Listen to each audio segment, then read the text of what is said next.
जय हिंद दोस्तों। एग्ज़ाम की पॉइंट में एक बार फिर से आप सभी का स्वागत है।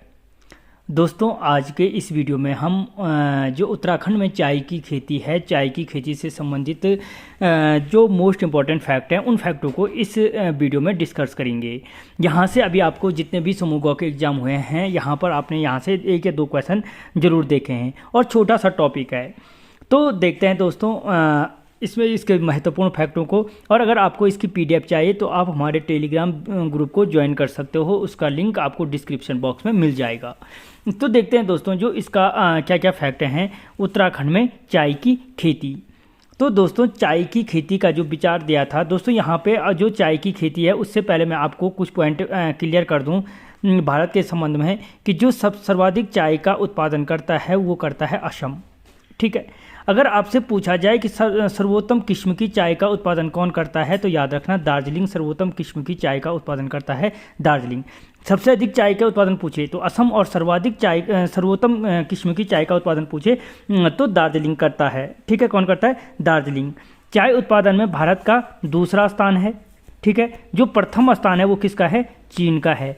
यदि चाय के उपभोग में भारत का स्थान पूछे तो चाय के उपभोग में भारत का प्रथम स्थान है, यानी यहाँ चाय कुछ ज़्यादा पी जाती है।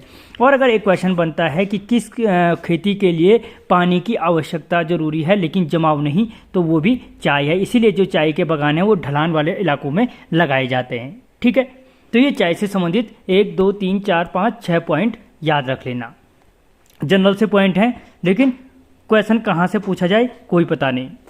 तो अगर हम देखें कि जो चाय की खेती का विचार था बिशप हेबर ने 1824 में दिया था। अगर क्वेश्चन बनता है कि चाय की खेती का विचार किसने दिया था तो जो चाय की खेती का विचार था वो बिशप हेबर ने दिया था। किसने दिया था?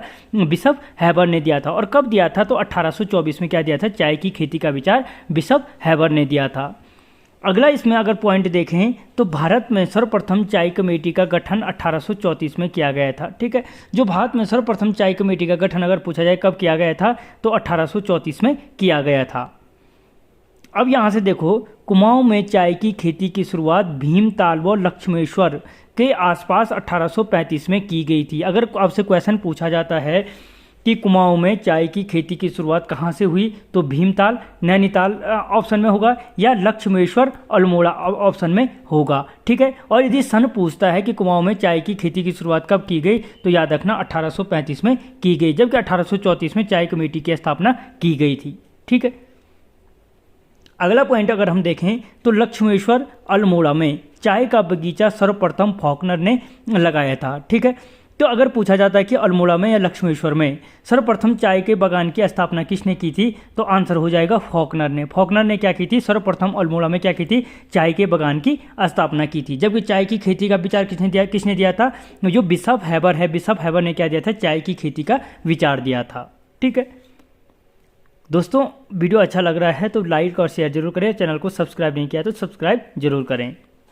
अगर आपसे क्वेश्चन पूछा जाता है कि पौड़ी में चाय बागान की शुरुआत कैप्टन हेडल स्टन ने 1883 में की थी। जो पौड़ी में चाय बागान की शुरुआत थी कैप्टन हेडल स्टन ने की थी। और कब की थी? 1883 में की थी। ठीक है, हेडल स्टन ने कब की थी? 1883 में पौड़ी में चाय बागान की शुरुआत की थी। अगर पूछा जाएगा कि पौड़ी में चाय बागान की शुरुआत किसने की थी तो याद रखना जो कैप्टन है कैप्टन हेडल स्टन ने की थी। और अगर पूछा जाता है कब की थी तो 1883 में पौड़ी में चाय बागानों की स्थापना की गई थी। ठीक है, 1883 में।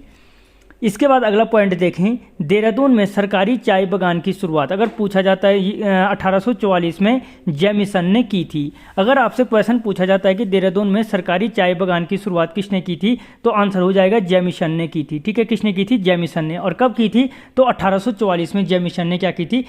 शुरुआत की थी, देहरादून में चाय बागान की शुरुआत की थी। ठीक है, जबकि 1843 में कहाँ पर की गई थी? पौड़ी में की थी, अभी बताया मैंने। ठीक है, कैप्टन हेडल स्टन ने की थी। ठीक है, कैप्टन हेडल स्टन ने क्या की थी? 1843 में पौड़ी में चाय बागान की शुरुआत की थी।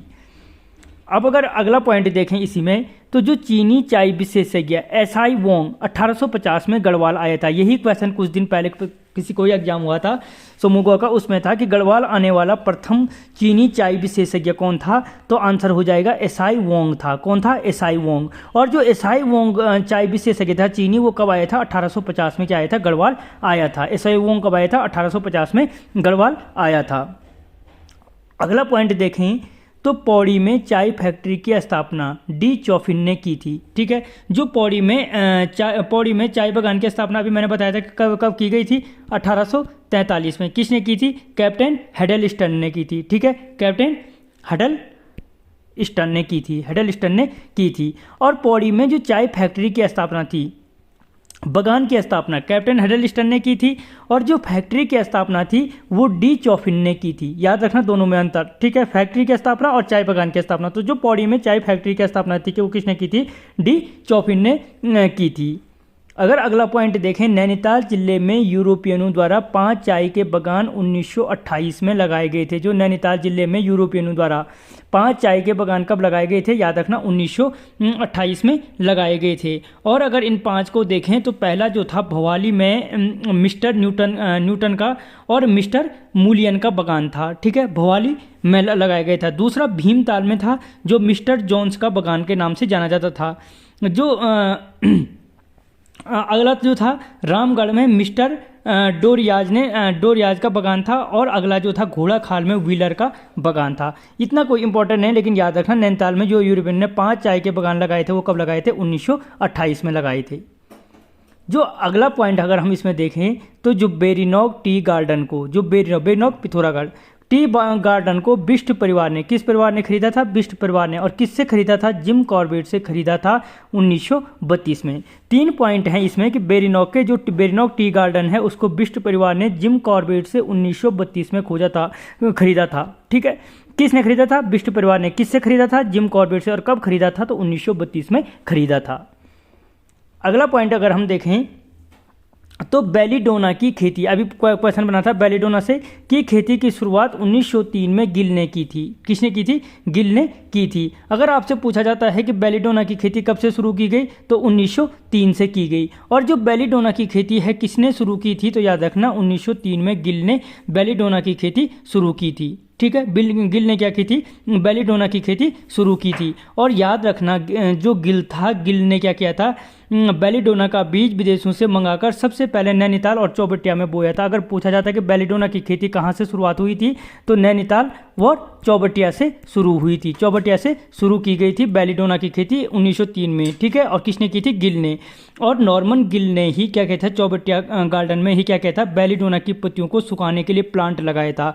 यानी जो बेलीडोना की खेती 1903 में हुई, कहाँ से हुई? नैनीताल में और चौबटिया से 1903 में शुरू हुई। और जो बेलीडोना की पत्तियों को सुखाने के लिए प्लांट लगाया गया था वो कहाँ पर लगाया गया था? वो आपके चौबटिया में लगाया गया था। कहाँ पे लगाया गया था? चौबटिया में लगाया गया था। तो दोस्तों इस वीडियो में इतना ही, मिलता हूँ अगले वीडियो में, तब तक जय हिंद।